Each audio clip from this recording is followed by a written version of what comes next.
आप लोग जानते हैं कि सिरोही जी ने ही ये जो नया सिस्टम का खोज उन्होंने किया है। इन्होंने जिंदगी का एक अहम समय इसमें दिया है, लोगों के जीवन को समझने के लिए और सिस्टम को समझने के लिए। क्योंकि जीवन तो सबका अलग अलग है, अलग अलग इच्छाएं हैं, लेकिन उसको हम लोग अकेले पूरा नहीं कर सकते, ये हम लोग जानते ही है। इसलिए शुरू में ही परिवार का गठन किया गया, किसी का हेल्प लिया गया। इसके पहले गोष्ठी था, दल था, बहुत सारे तंत्र भी थे उसमें, राजतंत्र या समाजतंत्र।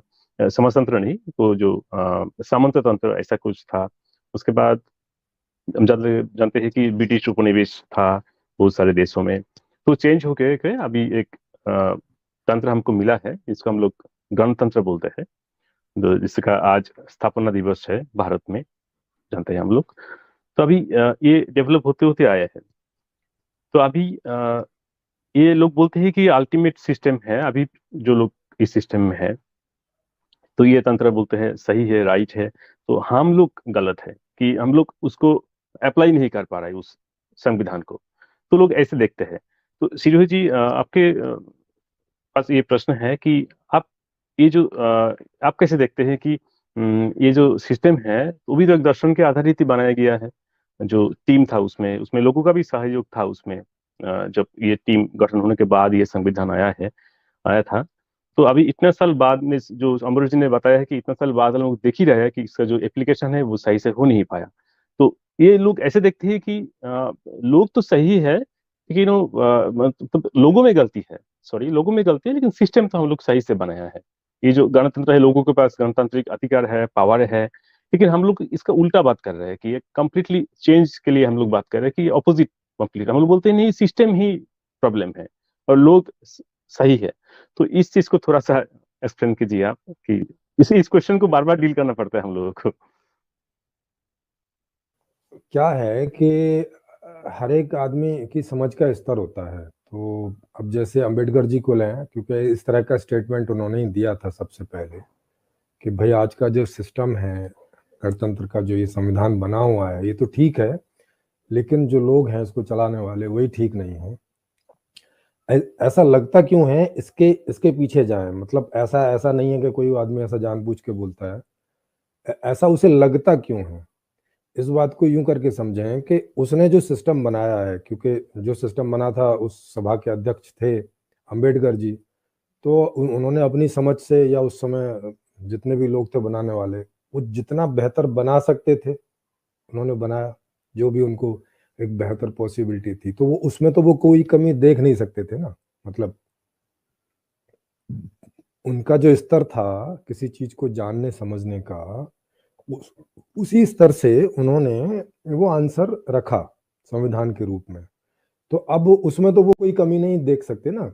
उनका जो स्तर है, अब तो उसमें उसमें कोई ऐसा आदमी कमी देख सकता है जो उनका भी प्रोफेसर हो, मतलब उनसे भी नेक्स्ट लेवल चेतना का स्तर रखता हो, तो वो कोई उसमें कमी देख सकता है। जैसे अब कोई आईएएस लेवल के लोग हैं, माने स्टूडेंट हैं, जो आईएएस लेवल का कंपटीशन देने गए हैं, तो वो तो अपने हिसाब से बेस्ट आंसर ही लिखते हैं ना। उनको जो ऐसा लगता है कि ये बेस्ट है एकदम उनके हिसाब से। तो उनसे पूछा जाए कि भाई साहब आपके आंसर में कोई कमी है, या उनसे कहा जाए कि आप ही अपनी कॉपी चाचो, तो वो क्या 100 नंबर से कम रखेंगे? वो तो नहीं रखेंगे ना, क्योंकि उनके हिसाब से तो वो बेस्ट आंसर था। लेकिन जब उनकी उस कॉपी को कोई प्रोफेसर जांचता है, जो उनके भी एक नेक्स्ट लेवल है, तो वो बताता है कि 95% ओके है, कि ना 90% ओके है, कि 70% है, कि टोटली फेल है, कि क्या है, तो वो उसको बता पाता है। तो ये हाल रहता है इस तरह का। और आज से पीछे ऐसा कभी हुआ नहीं कि उन्होंने इन चीजों को लोगों के बीच जांच के लिए रखा हो, कि भाई अगर उनसे भी कोई नेक्स्ट लेवल का आदमी है तो वो जांच ले इसको। जैसे अभी हम लोगों ने रखा है, हम लोग आज के संविधान में बहुत बहुत सारी कमियां ढूंढ पा रहे हैं, और इवन मौलिक कमियां ढूंढ पा रहे हैं, मौलिक। तो सीधी सी बात है कि हम लोग एक नेक्स्ट लेवल है, उनकी नेक्स्ट जनरेशन है, बल्कि मेरे ख्याल है उनकी 2-3 पीढ़ी के बाद की जनरेशन है, अगर उस तरह से देखा जाए। तो हम लोग उन कमियों को देख पा रहे हैं, और हम लोगों ने उन कमियों को देखते हुए एक और दूसरे सिस्टम की अवधारणा दी, जिसका नाम संपूर्ण समाधान है। लेकिन हम लोग उस सिस्टम को लोगों के बीच रख रहे हैं। कि भाई ठीक है, हो सकता है कि हमारे से भी कोई नेक्स्ट लेवल चेतना हो इस समय धरती पर, तो वो उसे उसकी भाषा में पहुंच सके। इसीलिए हम लोग इसे सारी भाषाओं में ट्रांसलेट करवा रहे हैं, जहां जहां से भी हमें पॉसिबिलिटी मिल रही है, तो उसको हर एक भाषा में ट्रांसलेट हम लोग करवा रहे हैं, कि ताकि उसे उसकी उसकी भाषा में मिल जाए, और वो इसमें अगर कोई कमी है तो वो कमी निकाल सके, प्लस हम लोगों के मंच से भी जुड़ सके। तो यहाँ पे ऐसे सारे लोगों का जमावड़ा हो सके जो अपने आप को कोई भी एक नेक्स्ट लेवल या कम से कम हम लोगों के लेवल का है समझते हों, तो वो यहाँ एक मंच पर आ जाएं, ताकि फिर आगे इस प्रकार की समस्या ना रहे कि भाई सिस्टम खराब था, नहीं था, ऐसा था, वैसा था, ये चीज। अच्छा, अंग्रेजों ने जो सिस्टम बनाया होगा अपने समय पे, तो उन लोगों ने अपने हिसाब से तो ठीक ही बनाया होगा, लेकिन वो लोग भी नहीं चला पाए, तो उनको भी ऐसा ही लगा कि भाई साहब जो इसको चलाने वाले वो ठीक नहीं है। तो वहां से जो रानी होती थी वो कभी वायसराय को चेंज करती थी, कभी किसी को चेंज करती थी, बोले तुम हटो, तुम ठीक नहीं हो, फिर दूसरे को भेजती थी, तीसरे को भेजती थी। उनको भी ऐसे लगता था नहीं सिस्टम तो ठीक ही होगा, लेकिन जो चलाने वाला आदमी है वो योग्य नहीं है, और तो इसे हटाओ और दूसरा बदलो, तीसरा बदलो, चौथा बदलो, और अंत तक वो कुछ ठीक नहीं कर पाए, और मतलब उन्हें ही यहाँ से जाना पड़ा। फिर इन्होंने ये सिस्टम लिखा। अब इनको भी नहीं समझ में आया कि सिस्टम में क्या प्रॉब्लम है, क्या समस्या है। ये भी ऐसे ही बोलने लगे कि भाई सिस्टम तो ठीक है, लोग खराब हैं। अब सवाल इन लोगों को ये नहीं उठा, क्योंकि देखा जाए तो वो ढंग से कोई फिलोसोफर तो थे नहीं। जितने भी आज तक सिस्टम बनाने वाले लोग रहे हैं, वो शायद ही कोई ढंग के फिलोसोफर हों। अंबेडकर जी, यूं तो मेरे ख्याल है फिलोसॉफी में उन्होंने शायद पीएचडी भी किया था, पर फिर भी उन्होंने कोई ऐसी फिलोसॉफी दी नहीं। मतलब वो एक वैसे वाले फिलोसोफर समझो जो प्रोफेसर टाइप के रहते हैं, कि पीछे की जो फिलोसॉफी चली आ रही है उनका अध्ययन करना और फिर करवाना, ऐसे अध्यापक टाइप का, इस तरह के फिलोसोफर शायद उन्हें हम समझ सकते हैं। पर इस तरह के वो फिलोसोफर नहीं थे कि वो कोई नई फिलोसॉफी दे दें, ये पीछे की फिलोसॉफीज में कोई ऐसा जो कमियां हैं उन्हें दूर करें, और एक वही बात है, फिर एक नई फिलोसॉफी दें। हालांकि उन्होंने बुद्धा फिलोसॉफी में चेंज करके कुछ न्यू बुद्धा टाइप का, नव बौद्ध टाइप का एक कोशिश की उन्होंने देने की, पर वो आप देख ही रहे उसका क्या हाल है। उसका भी वही हाल है जो पीछे से बुद्धा लाइन चली आ रही थी, जो उनका था वही हाल उनका भी है। वहां पर भी कुछ अलग से ऐसा कुछ निकल के आया नहीं है कि वो कुछ दें इस तरह से। तो ये बात मैं इसलिए समझा रहा था कि उन लोगों को क्यों नहीं ऐसा लगा कि सिस्टम में खराबी है, क्योंकि वो उन्हीं लोगों ने बनाया था, और जितनी उनकी चेतना थी उतने में उनको वो ठीक ही लग रहा था। एक तो ये हो गया। अब कोई चीज का रिजल्ट जो है वो परिणाम से तो पता चल ही जाता है। भाई आपने किसी बेकार से आईएएस को चुन के भेज दिया वहां पे कि भाई ये एकदम फर्स्ट क्लास आईएएस है, हमने किसी प्रोफेसर ने चुन के भेज दिया उसको कि हाँ हमने इसको जांच लिया है, भेज दिया है, लेकिन अब वो वहाँ आईएएस के जो काम है उन्हें ढंग से कर नहीं पा रहा है, तो परिणाम से तो पता चल जाता है ना कि इसके चुनाव करने की प्रक्रिया में कहीं तो प्रॉब्लम है ना। तो परिणाम से तो मालूम चल ही जाता है, परिणाम से तो आप बच नहीं सकते। वो तो एक अंतिम एग्जाम टाइप का है, अंतिम एक एग्जाम का रिजल्ट है कि जो अल्टीमेट होता है। मतलब अब वहां कोई गुंजाइश नहीं बचती है, वहां पर तो यही देखना पड़ता है कि अब क्या कमी रही, क्योंकि परिणाम सामने है, अब उसमें इफ एंड बट कर नहीं सकते। तो अब परिणाम खराब है, तो जैसे अंग्रेजों वाले सिस्टम का परिणाम खराब था, तो उसमें कोई इफ एंड बट था नहीं, इनको भी कोई इफ एंड बट नहीं था। इनको भी तब तो लगा कि हाँ अंग्रेजों वाला या उसके पहले मुगलों वाला या उसके पहले और दूसरे वाला, तो हर आगे आने वाले को ये तो लगा कि पीछे वाले का सिस्टम खराब है ना। लेकिन जब अपना सिस्टम बनाया तो फिर बोलने लगे कि लोग खराब हैं। पहले नहीं बोल रहे हैं,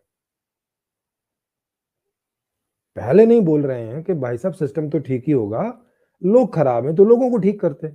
नहीं, उन्होंने लोगों को ठीक नहीं किया, सिस्टम ठीक किया।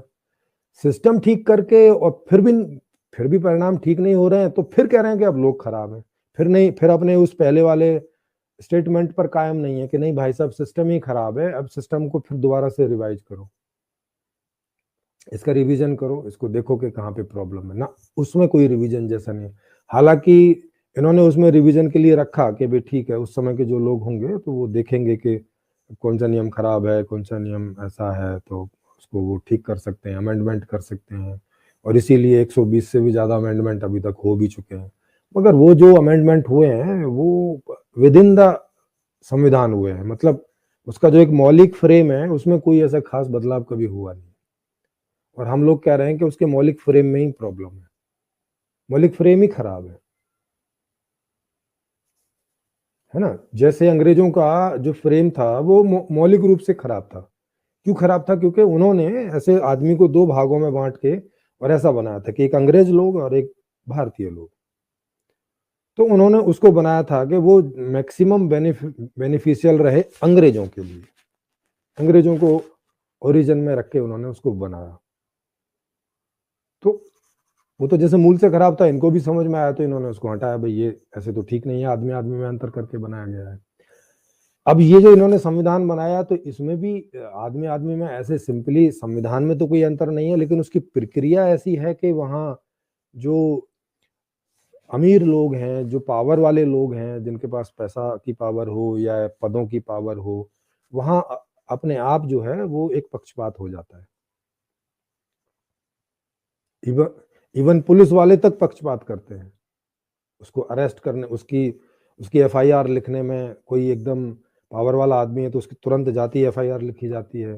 कोई बेचारे गरीब आदमी है तो उसको भगा दिया जाता है कि कहाँ से फालतू का आदमी आ गया। माने पहले कदम से ही पक्षपात होना शुरू हो जाता है। हालांकि ऐसा कोई संविधान में कहीं नहीं लिखा हुआ कि भाई साहब आप पक्षपात करो, पर उसका डिजाइन ही ऐसा है कि ये पक्षपात होगा। क्यों? क्योंकि मौलिकता में उसमें प्रॉब्लम है, मौलिकता में खराबी है। क्या खराबी है? खराबी यही है कि जिसके लिए संविधान बनाया उसी को नहीं समझा गया। माने मनुष्य के लिए संविधान बनाया और सबसे पहले मनुष्य को समझना था, वो नहीं, उसको नहीं समझा गया। और जितना भी समझा गया पीछे के दर्शनों में वो गलत ढंग से समझा गया या आंशिक रूप से समझा गया। कहीं कुछ बात समझ में आ गई, बाकी बात समझ में नहीं आई। तो ये जो कुछ समझ में आया, कुछ समझ में नहीं आया, ये जो ऐसी खिचड़ी थी, उस खिचड़ी के आधार पर ही ये सारे जितने अब तक के संविधान बने हैं वो, और इंक्लूडिंग आज का जो संविधान है भारत का भी और पूरी दुनिया के जो संविधान बने हैं, वो आज के जो दर्शन है, जो भी दर्शन जहाँ ज्यादा प्रचलित है, भारत में जो दर्शन ज्यादा प्रचलित है या पश्चिम में जो दर्शन ज्यादा प्रचलित है, जिस भी देश में, उस दर्शन का वहाँ के संविधान बनाने में एक बड़ा एक रोल रहता है। वहाँ के लोग उसी से प्रभावित रहते हैं और उसको ध्यान में रखते हुए वो कोई भी नियम, कोई भी जो संविधान की रचना करते हैं। वही तरीका भी है। जैसे भारत में आज के लोगों को आप दें कि ये लो भाई, ये 200-400 लोगों को इकट्ठा करके कि आप एक कोई संविधान की रचना करो, तो किस बात से रचना करेंगे? तो जैसे मान लिया आप बीजेपी के लोगों को रचना दें, या बीजेपी के लोगों को ना बोल के यहाँ ऐसा बोलो कि किन्हीं ऐसे लोगों को दें जो वेदों को मानते हैं, तो सीधी सी बात है कि वो जब संविधान बनाएंगे तो उसमें वैदिकता के जो कुछ ऐसे मूलभूत सिद्धांत हैं उनको ध्यान में रख के बनाएंगे, है ना। वो कुछ दूसरा नहीं बना सकते, संभव नहीं है उनके द्वारा। मुस्लिम लोगों को दें, स्कॉलर्स, जो मुस्लिम स्कॉलर्स हैं उनको दें, तो वो सीधी सी बात है, उसमें कुरान वाला दर्शन जो है वो आपको जगह जगह झलकेगा, जगह जगह दिखेगा कि उन्हें जो कुरान की नॉलेज है उस आधार पर ही वो उसकी संगठन करते हैं। और क्योंकि मस्तिष्क का यही ढंग है काम करने का कि उसके पास जो नॉलेज रहती है जिस तरह की, वो उसको आधार बना के किसी नई संरचना की कल्पना या परिकल्पना करता है, चीजों को करके देखता है। जितना वो अपने अनुभव से जानता है उतना अनुभव से ले लेता है, बाकी सब वो दर्शनों से उठाता है जो उसकी अभी अपनी समझ नहीं है। तो ये स्वाभाविक ही है। तो इसी तरह से ये सारी जो पीछे से माने कबीलाई सिस्टम से देखें या जंगली सिस्टम से देखें, जब कबीला सिस्टम भी नहीं रहा होगा, एकदम बहुत आदि मानव टाइप का, उस समय के हिसाब से देखें, तो ये धीरे धीरे ऐसे अपडेट होता चला आया। जिनको जिनको जो बात समझ में आई, जितनी विद इन द बॉक्स समझ में आई तो with in the box update हो गया, आउट ऑफ द बॉक्स कभी किसी को समझ में आई तो आउट ऑफ द बॉक्स हो गया। आउट ऑफ द बॉक्स घटनाएं बहुत कम है, आप गिनती पे गिन सकते हैं, मगर विद इन द बॉक्स तो बहुत अपडेशन है, शुरू से लेकर आखिर तक तो पूरी किताब, एक बड़ी किताब लिख सकते हो, इतने सारे अपडेशन होंगे। तो with in the box updation बहुत होते हैं, क्योंकि उसके लिए कोई बहुत समझ की जरूरत नहीं होती, जो एक करंट में फ्लो चल रहा होता है उसमें हो जाता है। लेकिन एक जंप जो देना होता है वो हमेशा ही आउट ऑफ बॉक्स आता है। एक कोई ऐसा आदमी उस तरह की परिकल्पना देता है जो उस जैसे परिवेश में जहां लोग 2 कदम से ज्यादा आगे नहीं देख पाते, वो 100 कदमों तक देखता है, ये बहुत सारे कदमों तक देखता है, बहुत सारा कैलकुलेट कर लेता है, वो भविष्य दृष्टा होता है, वो भविष्य दर्शन करता है, उसे पता होता है कि क्या कर देंगे तो क्या हो जाएगा, है ना, इस तरह की, और उन चीजों को वो रखता है। और अगर वो दुनिया तक पहुंच पाती है और दुनिया उसको अपील कर पाती है, या जब भी अपील कर पाती है तब वो उसको ट्राई करते हैं। जैसे अभी जिस लोकतंत्र में हम लोग जी रहे हैं, ये कोई रूसो नाम का आदमी हुआ 300 से भी ज्यादा साल पहले, उसकी कोई एक परिकल्पना थी छोटी सी बुक में, और वो आज यहाँ विभिन्न रूपों में जो हम देख रहे हैं, आज से 2/3 से भी ज्यादा देशों में उस आधार पर ये पूरा सिस्टम चल रहा है। तो कई बार लेट भी हो जाता है। तो इस तरह का ये रहता ही है।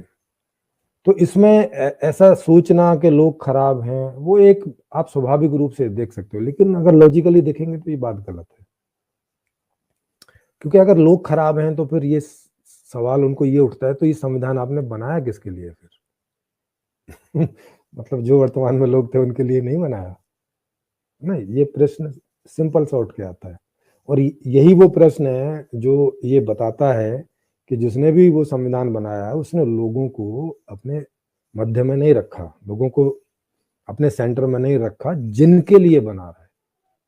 उसने कोई नैतिक अवधारणा लोगों की कुछ ऐसा कि कोई एक आदर्श टाइप के आदमी की अवधारणा की अपने अंदर, और उसके हिसाब से वो सिस्टम बनाया।